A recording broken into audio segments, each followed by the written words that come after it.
Um, okay, so what happened is so I guess when that happened, I didn't realize, I didn't think my name was gonna be on it because, well, the homie was dealing with Perico himself, I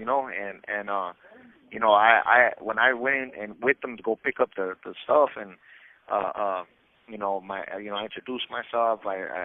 Pretty much I was there. There was a homie Snoopy from Rivera right there that went with us that we had met.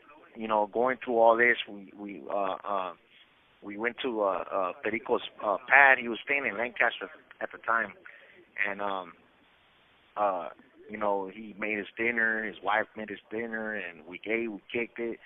This Bato Snoop from Rivera was right there, and we're pretty much, I don't know, we went in two cars. We're supposed to, he had other things to do, but we're pretty much part of all that, and so anyways, we went like halfway through to going towards the Arizona border, and man, they left me stranded. One day I left to go get some food, and I come back and they were gone, and I'm thinking, okay, I'm all right. So I go inside the hotel room, and I'm looking, I'm like, all their stuff is gone, and I look outside like, what the hell? And I'm trying to call them, I'm blowing them up, and man, they left me stranded. I had to call my people, one of my peoples, to come pick me up, and like halfway, because I didn't have no money on me, like literally, like I was young, I was in my 20s, and I was just looking for, trying to see what I could come up on, I was still kind of like, kind of on the streets, still out there game banging, still doing my thing. I didn't have like a steady job or nothing like that, man. I was just pretty much like just going out and about wherever the waves took me, and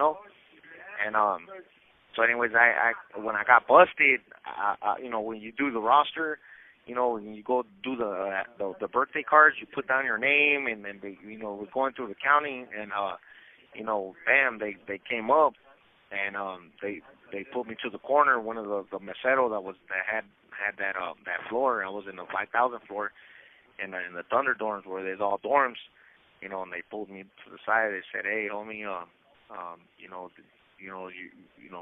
I'm just letting your name's green lighted, you're a green lighter.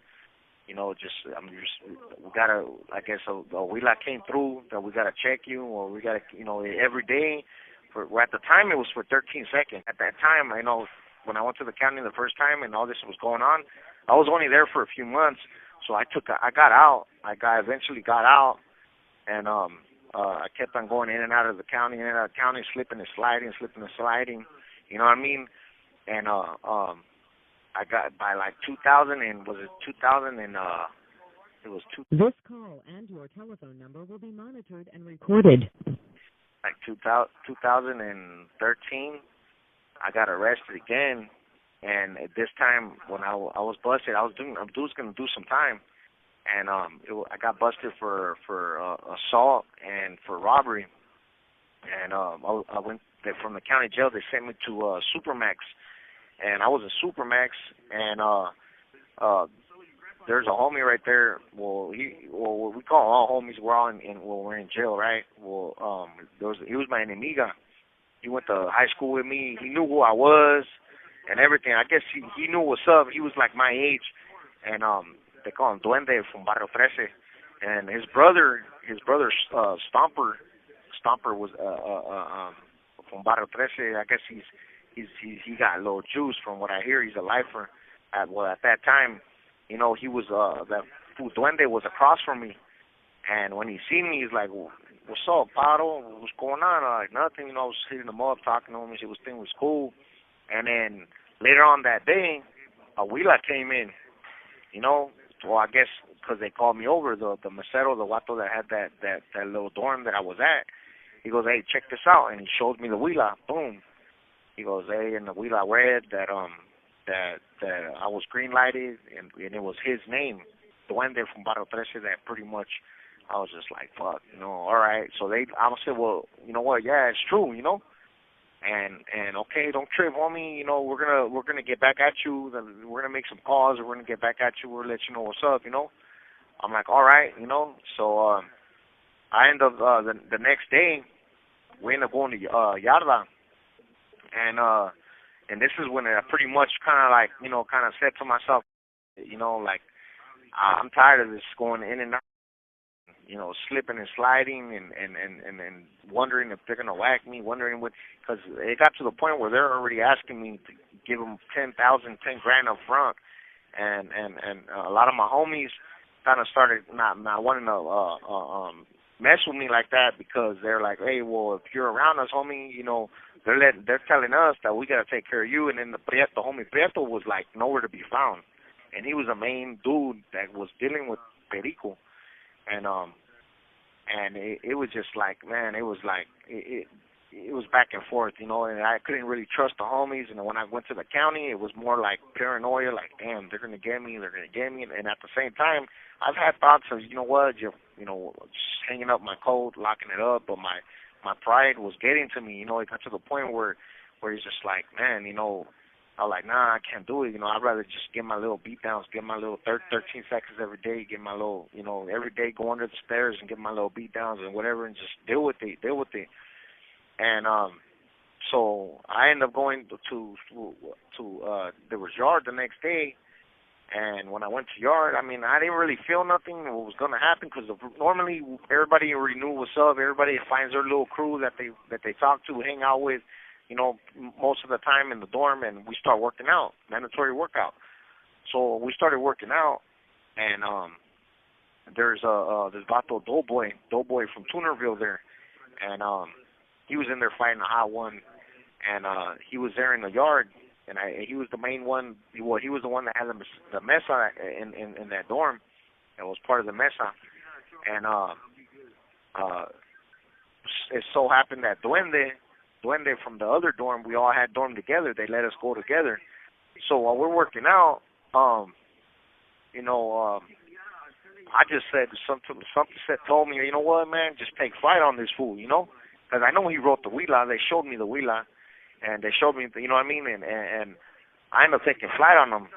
Well, come to find out that they had more plans for me, and they're pretty much, thinking about whacking me. They didn't get to that point to where the other guys that were supposed to whack me, they didn't even get that far. They came up to me once I got up and just started taking flight on Duende from B13.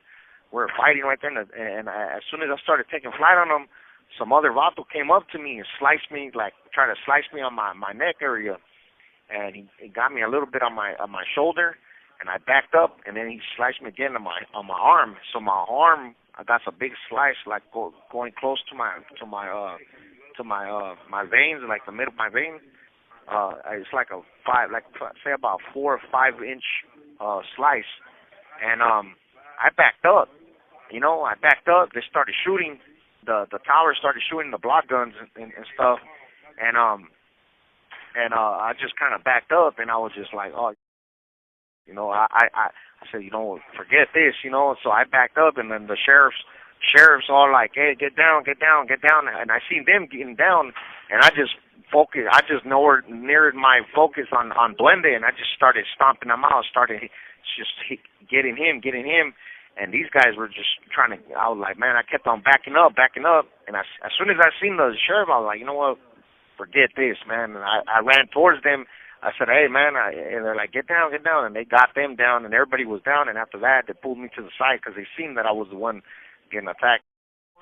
And they pulled me to the side, and then the IGI came, the gang squad, and they were like, what happened? I didn't want to explain too much. And I just like, look, man, I got to go. I pretty much told them, like, look, I'm done. I gotta go, man. I'm green lighted. I explained the whole situation as far as that.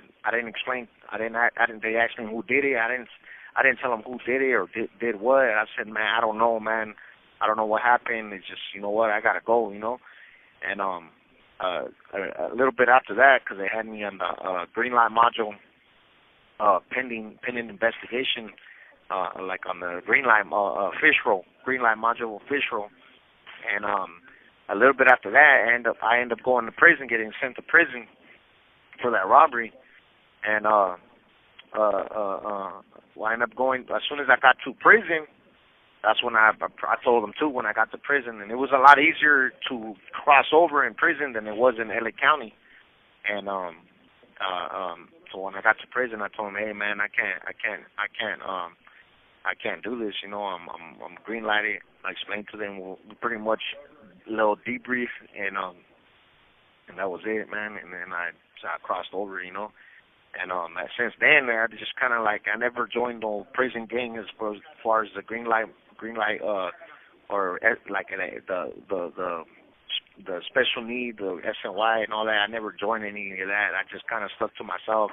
And I grew up a little bit more. You know what I mean? Like as far as mentally, you know what I mean? I'm not really like after that. I kind of gave up all that.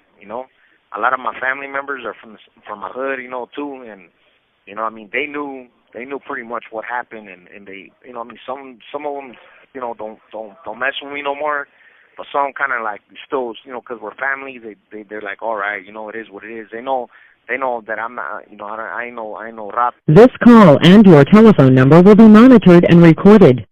I mean, I ain't got no record, none of that. So they know, pretty much what went down and what happened. You know what I mean? And in all reality, what I mean, my homeboy Prieto kind of dogged me. You know what I mean? Because I'm thinking we're gonna make some feria, and I mean, they were kind of mad at. Well, they're still mad at him to this day. And yeah, man. So I end up getting out, and in 2015 I got out, and I was only out for a few months, and then I caught this case right now.